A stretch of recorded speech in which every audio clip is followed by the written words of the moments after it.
The Bahamas Tonight, the Northern Edition, starts now.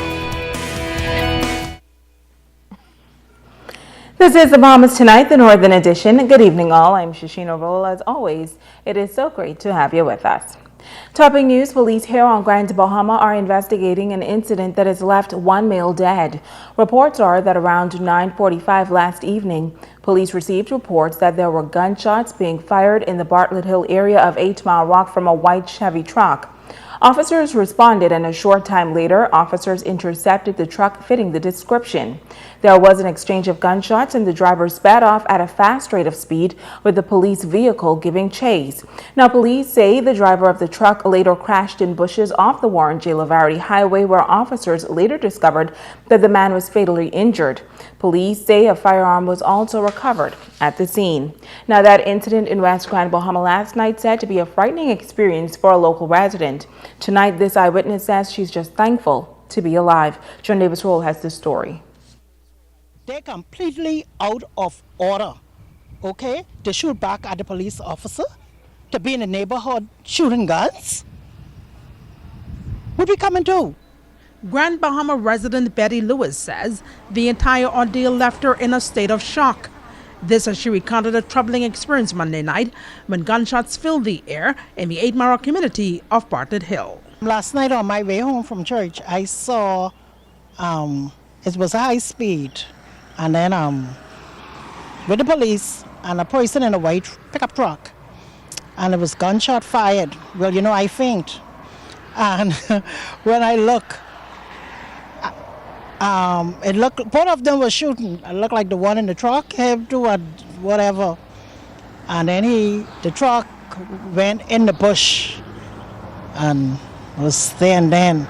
And after that, I stopped a couple of minutes and then I went home because I just came from church. And then later, upon hearing the news, he was dead. I heard he was shot and pronounced dead.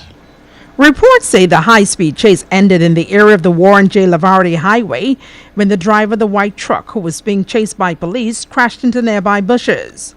That, according to reports, is where officers discovered that the driver of the white truck was fatally injured. Lewis says the incident mirrored a scene from the Wild Wild West, forcing residents to run for cover and putting a community in fear for their lives. It was more a frightening feeling to see what taking place around us. And I tell you the truth, we really need to come back. We really need to come back in Grand Bahama and in the Bahamas.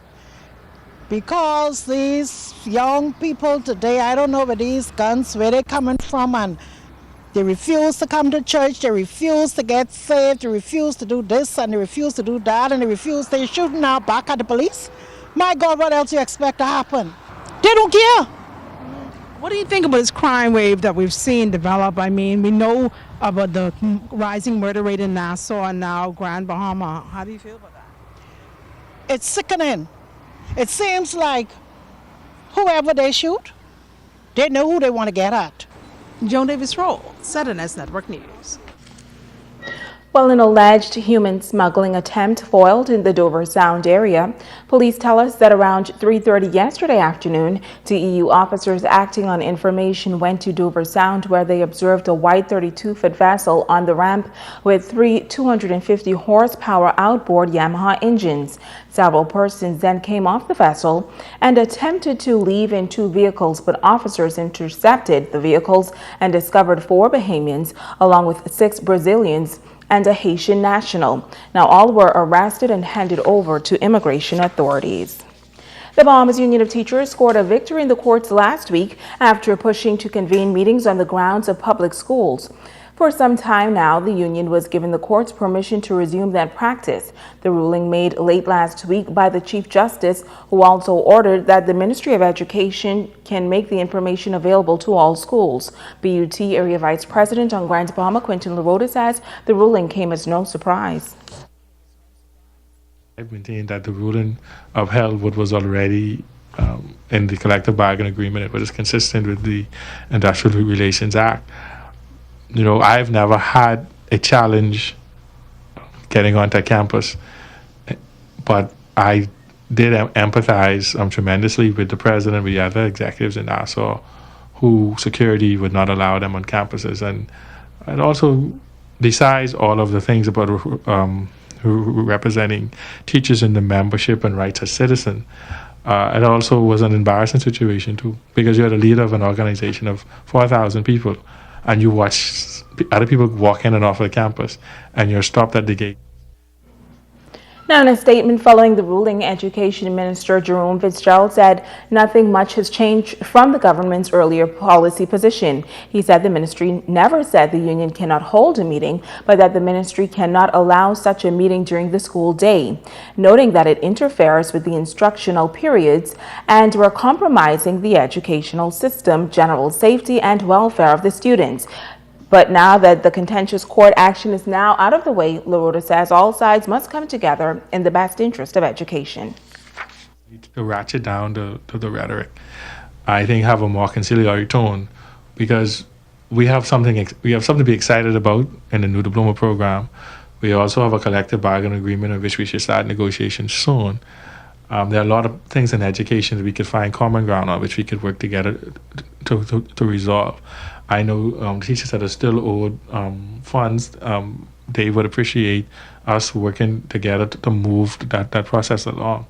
And so what I'm interested now is taking the opportunities we have to work together in good faith. And those things that we could find common ground on, that we develop those, we expand on those, and we do what's necessary for the betterment of education.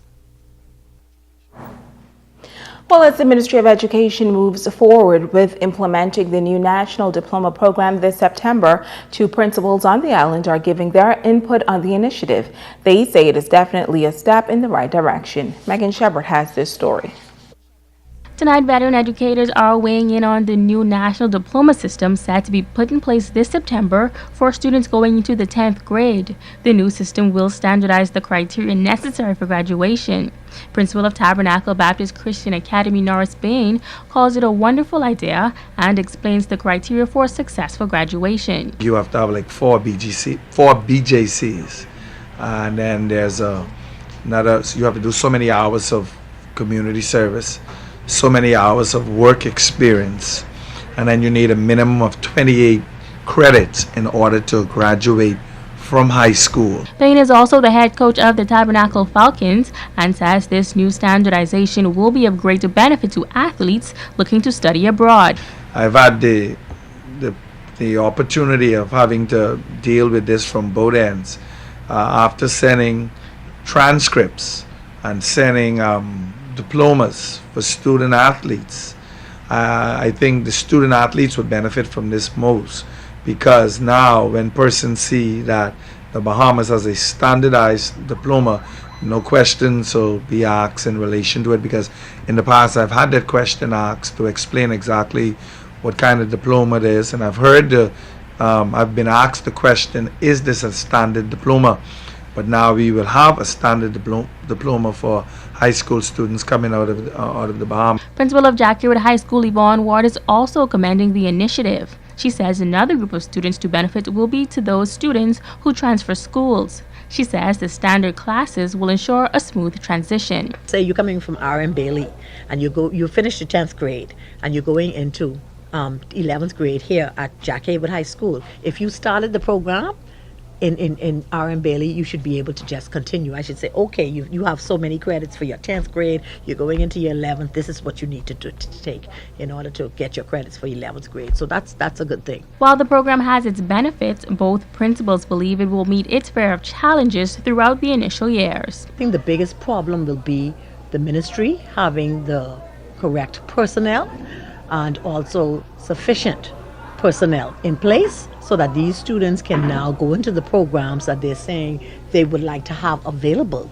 because you have students who are not academically inclined, so you need more technical and vocational areas and teachers in place to teach those children so that when they leave school they will go into those professions that they want to go into. Megan Shepard, ZNS Network News. Stay with us. The Bahamas Tonight, the Northern Edition, continues right after this. bringing news that matters to you. You're watching the Bahamas Tonight Northern Edition. Welcome back. Minister for Grand Bahama, Dr. Michael Darville, addressing the restoration of power to the Hudson Estates and Imperial Park subdivision. For the past 35 days, street lights have been disconnected in the two subdivisions as a result of long-standing arrears with the power company.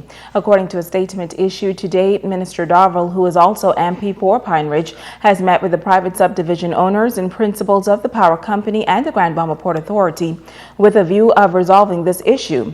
Additionally, aware of the safety concerns, police provided increased nighttime patrol in the subdivision and the surrounding areas. Now, Minister Darville says the government is working along with the stakeholders to devise a permanent solution for the ongoing maintenance and street lighting issue for both Hudson and Imperial Park subdivision. And a change coming to one of the main thoroughfares on Grand Bahama that is projected to improve traffic flow. Carl Road will soon be converted into a 5-lane thoroughfare. Work is currently underway. The Grand Bahama Port Authority's City Manager Troy McIntosh says the new lane will accommodate motorists making a left turn going east towards Port Lakaya. This is a result of the volume of traffic during peak hours that we have noticed making left turns going Port Lucaya. And so this would then alleviate that. Contractor began around the 16th. Sometime, it should be about another week or 2 weeks before he's completed. Barring no weather, no rain, we should be completed with this. Shortly thereafter, we have a little landscaping work that we would do. As road work continues, McIntosh is urging motorists to drive with caution.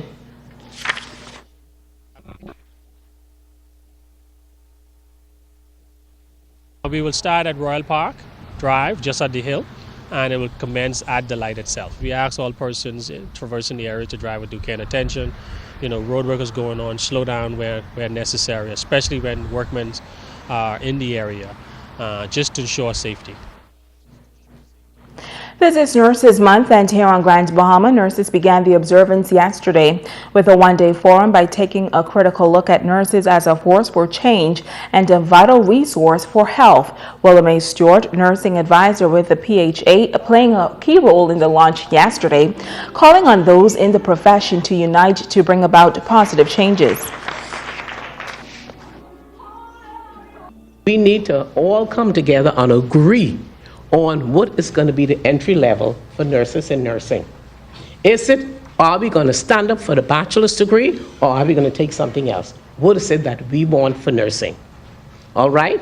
Do we want all of our trained clinical nurses to be registered nurses? Then we have to stand up for it. We have to also look back at our support staff.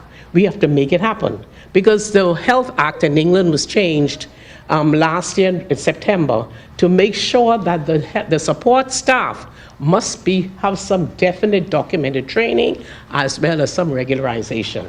And we have a very strong relationship with the Royal College of Nursing, and they have taken the lead, and we are with them 100%.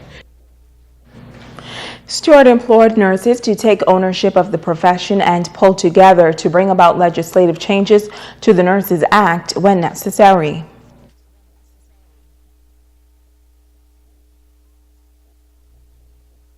If we really, really want to be the force for change, we got to get our Nurses and Midwives Act amended. What are you all doing in Freeport? What are you all doing in Freeport to push the amendment? Tell me what, you don't have to answer, I want you to reflect. Tell me, what is Freeport, the RAN, the nurses in RAN, or the nurses in the National Nurses Association branch in RAN, doing in Grand Bahama Health Services to get the amendment through? And in addition to that, what do they want in that amendment? This is the time, Ms. Bain, talk about the voice. We need to hear you. For some time now, a church in West Grand Bahama has been working on a program to harness the musical talents of youngsters. A recent donation is expected to give the program the boost it needs. Joan Davis Rowell has this story. The oldest Anglican church on Grand Bahama about to make history as the church begins the process of establishing a marching band. For some time now, the church has been drumming up support for this new program, a donation of instruments by the Member of Parliament for Central Grand Bahama, Nico Grant, helping to make the creation of a band a reality. I'm presenting some 15 instruments to the St. Stephen's Church, who is about to start a marching band. And we are delighted to have Father Cooper here, the rector, as well as Mrs. Maxine Bartlett, who is the music teacher. It is certainly gratifying that I am now able to touch the western part of central Grand Bahama. And I am told that the process has begun and that the presentation of these instruments this morning will expedite the successes of the band to come. Grant calls the distribution of instruments to local schools and organizations a music ministry. He, along with Rector of St. Stephen's Anglican Church, Father Rudy Cooper, view it as an investment in the lives of our nation's youth. It's an opportunity to keep our youngsters occupied and off the street. You know, it is still my dream to see live Bahamian music in our hotels and our other places of business. And I believe that if the youngsters learn to play a musical instrument, it provides them an opportunity for wholesome recreation wholesome employment sometime in the future. Well, I'm excited because for the time I came here, we keep talking about having a youth band, and we've been talking about this for years and years. You know, give the children something to do, our young people something to do, and playing in the band. Also, when we have function, we have our Patronal Festival, we have different service, we can have our own marching band. Joan Davis Roll, ZNS Network News. And that's a look at stories making news at the hour. Stay with us. Ricardo Lightborn joins us for a check on sports when we return.